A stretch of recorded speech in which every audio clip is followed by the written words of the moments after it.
Au nom du Père et du Fils et du Saint-Esprit, Amen. Prions.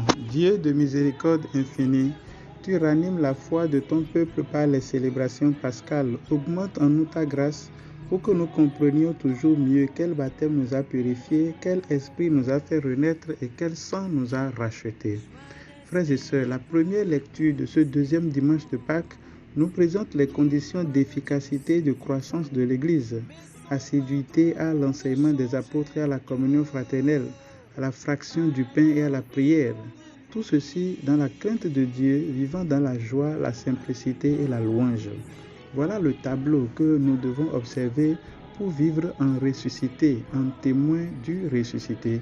Nous pouvons tirer cette première conclusion selon laquelle on ne peut être chrétien qu'en tant que communauté, une communauté vivante qui nous offre l'opportunité de tomber, de nous relever, d'offenser, d'être offensé, de pardonner, de recevoir le pardon, de sortir de nos tombeaux et d'aider à ouvrir les tombeaux des autres. Il faut noter que rien de tout ceci n'est possible en dehors de l'Esprit Saint que le ressuscité répand sur ses disciples que nous sommes. En ce temps de Pâques, ouvrons-nous donc à cet esprit, accueillons-le et laissons-le bouleverser nos plans, nos mentalités, nos convictions. Laissons-le guider nos pas, bousculer nos projets et nous remplir d'amour et de miséricorde les uns envers les autres. Ainsi serons-nous de vraies communautés chrétiennes qui vivent dans la joie malgré les difficultés, malgré les différences, malgré les épreuves.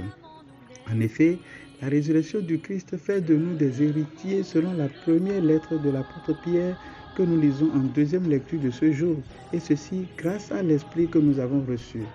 Ainsi, par la foi, nous héritons de la vie divine qui ne connaîtra ni corruption, ni souillure, ni flétrissure malgré les épreuves. Une manière de nous dire que la foi en Christ et l'héritage qui l'accompagne n'annulent pas les épreuves.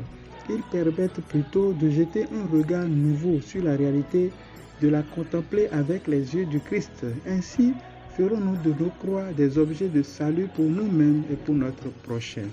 Eh bien, mes frères et sœurs, c'est bien de cela qu'il s'agit. Célébrer la résurrection du Christ, c'est décider d'introduire un changement dans la vision du monde et de la réalité.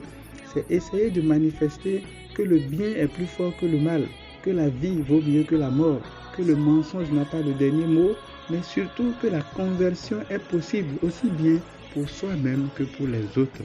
Frères et sœurs, la foi chrétienne ne repose pas sur un livre ou une anecdote, mais sur une personne historique, le Christ, qui a vécu ce qu'il a enseigné.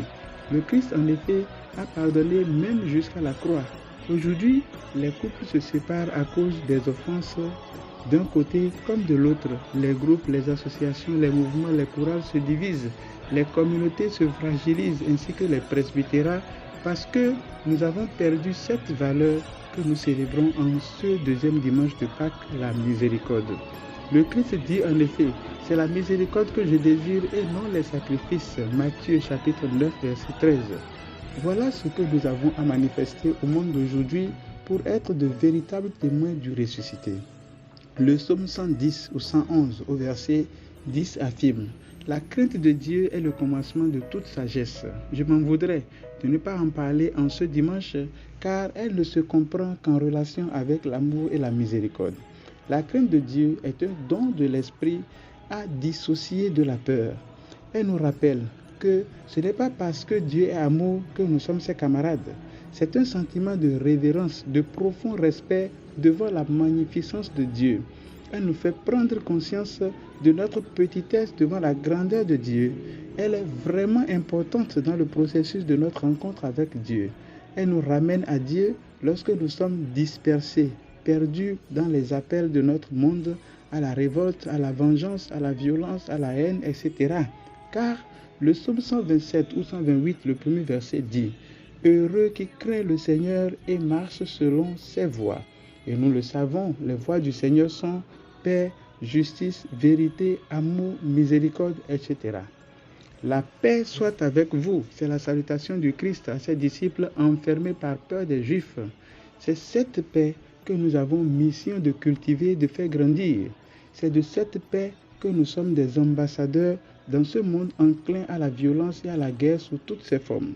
Daigne le Seigneur ressuscité nous aider à devenir de vrais artisans convaincus de la paix et de la joie au nom du Père et du Fils et du Saint-Esprit. Amen. Christ est vivant, Christ est ressuscité. Alléluia.